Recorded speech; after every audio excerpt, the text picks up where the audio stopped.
Bitch, calm down. Welcome to Ranger Reviews, a web series we look at episodes of the TV show Power Rangers and then discuss them. Today we're exploring the 11th episode of the show Power Rangers Turbo, as well as the 216th episode overall titled Wait and See.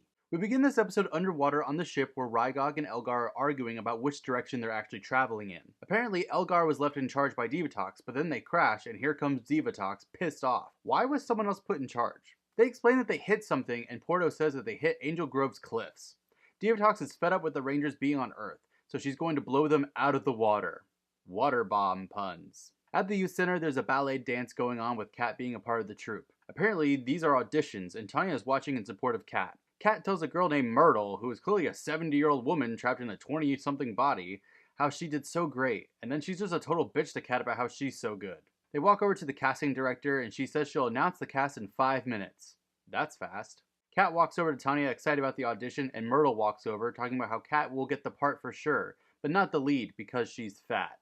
What? Then the casting director announces that Kat got the lead role, and Myrtle says, congratulations, but, you know, she's gonna be great, if not a little bit bigger than most. She leaves, and Tanya tells her to forget that bitch because you got the part. Catherine doesn't really want to celebrate though. At the beach, Justin has a stick there measuring the tide. He walks over to Adam, who is putting another stick into the ground. Adam then sees some girls in bikinis totally zoning out, and Justin sees this younger girl, and Adam covers his eyes, walking away. Can we please stop sexualizing this? Please? They walk away with their last tide marker. Underwater, Rygog sees Justin and Adam are at the beach, so they can't plant their bomb yet. Is there just like one beach in Angel Grove? Divatox wants them dead for this either way. She tells Rygog to send down the Piranhatrons. Adam and Justin turn around, finding a new monster named Numbor. I feel like Divatox would have mentioned him. He even name drops the episode title, sending a giant number 2 at them. Not like shit, just like a literal number 2. He leaves and the Piranhatrons surround them. Adam and Justin start fighting off the things and Justin gets on a wall, kicking the Piranhatrons off, while Adam does a weird staring contest with one before he kicks its ass. And he really does a cool side flip off of a rock.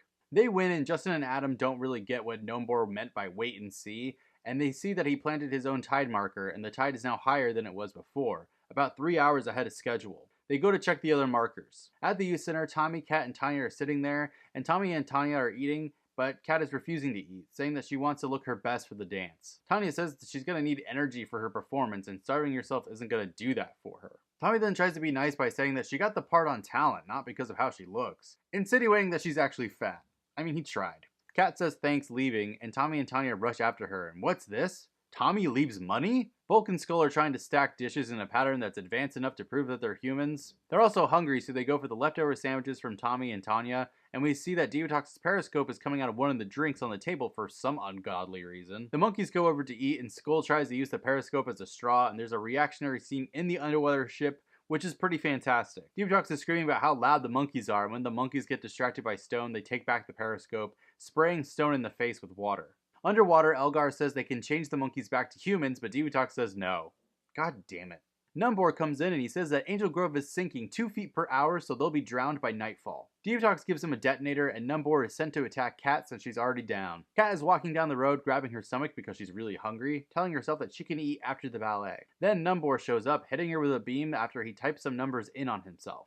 Then he leaves to plant a bomb, but Tommy and Kat come running over. Kat feels super lightheaded and they help her up, and Kat is now floating. They try to pull her down, and Tanya says, "This is some diet."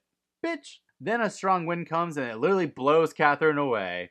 Ha ha ha ha. In the power chamber, Tommy and Tanya meet up with Adam and Justin, who start to talk about how weird things are going on, and they see that Catherine is floating in midair. Do you guys like never talk to one another at all? Did no one think it'd be a good idea to say, hey, we were at the beach and saw a monster, watch out? Then Tanya is given a really dumb moment where she realizes that Numbor equals number, and they assume he can add and subtract weight, which makes 0 sense because he's sinking the land in Angel Grove. So it's definitely like a gravity thing, but okay. The alarms start to go off and they see that Numbor is at the beach planning the detonator. They ask Dimitri if she could help Kat, and she just exposes about how, no, she can't. So the others are going to handle Numbor.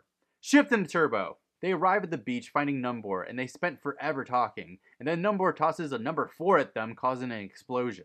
This is going to get cringy.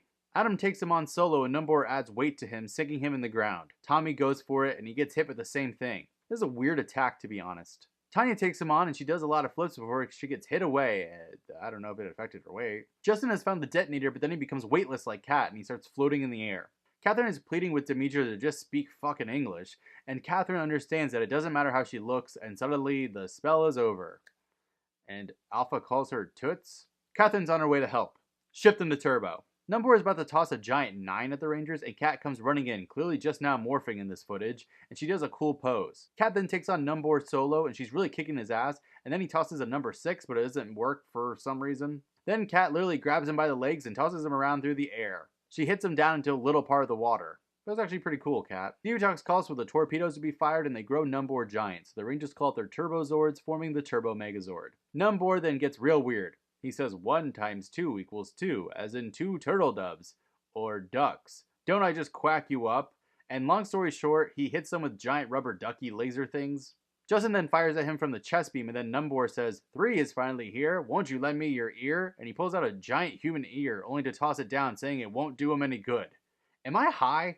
Kat calls out the Turbo Megazord Saber, and they do their spin-out attack, killing Numbor. 0 divided by 0, that ass. The Rangers are on the beach, and they find the detonator, and Kat takes out her sidearm, blowing it up just by firing at it. I feel like that was pretty dangerous. Of course, Divatox is pissed that they lost. I mean, get a new shtick, guys. At the ballet, Kat is performing as the lead role. Was this all just in one day? Like she auditioned in the morning and had to perform that night?